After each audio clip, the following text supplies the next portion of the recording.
President Biden will host President-elect Donald Trump at the White House today, and a match between French and Israeli soccer teams will go ahead tomorrow night despite recent violence around a soccer match in Amsterdam.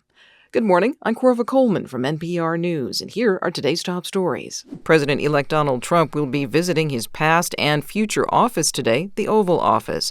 As NPR's Tamara Keith reports, President Biden extended the invitation after Trump's election win last week. President Biden has said he wants a peaceful and orderly transfer of power, and this ceremonial meeting is part of that. But it's a courtesy Trump didn't offer Biden 4 years ago. Trump still hasn't acknowledged that he lost the 2020 election and didn't attend Biden's inauguration either. Back in 2016, Trump was wowed by his Oval Office meeting with then-President Obama, calling him a very good man, and raving about the meeting lasting far longer than the 15 minutes he said had been scheduled. When Trump and Biden met on the debate stage in June, it essentially ended Biden's political career. So for both, this meeting comes with baggage. Tamara Keith, NPR News. President-elect Donald Trump says he'll nominate Fox News host Pete Hegseth to be his defense secretary. Hegseth served in the Army National Guard and led a veteran advocacy organization. Some commentators say Hegseth does not have senior national security experience. Meanwhile, Donald Trump also says he'll nominate former Texas Congressman John Ratcliffe to be director of the CIA. As NPR's Greg Myrie reports, Ratcliffe held a top intelligence post in the final year of Trump's first term in office. Trump has again turned to Ratcliffe as the president-elect moves quickly to shape his foreign policy and national security teams.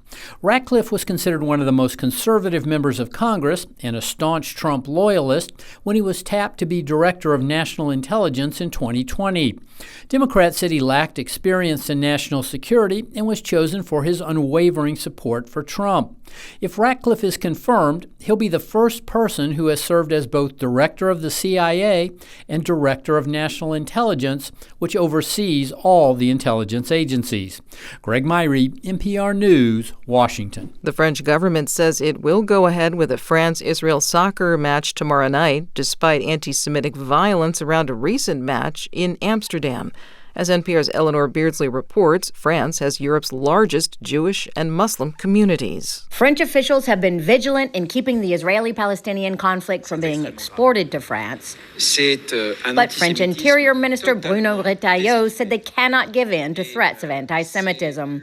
Meanwhile, the debate raged on television talk shows whether the Amsterdam violence was purely anti-Semitic or motivated in part by the war in Gaza and provocative Israeli fans chanting anti-Arab slogans. President Emmanuel Macron will be there, he says, to send a message of fraternity and solidarity. Eleanor Beardsley, NPR News, Paris. You're listening to NPR News from Washington.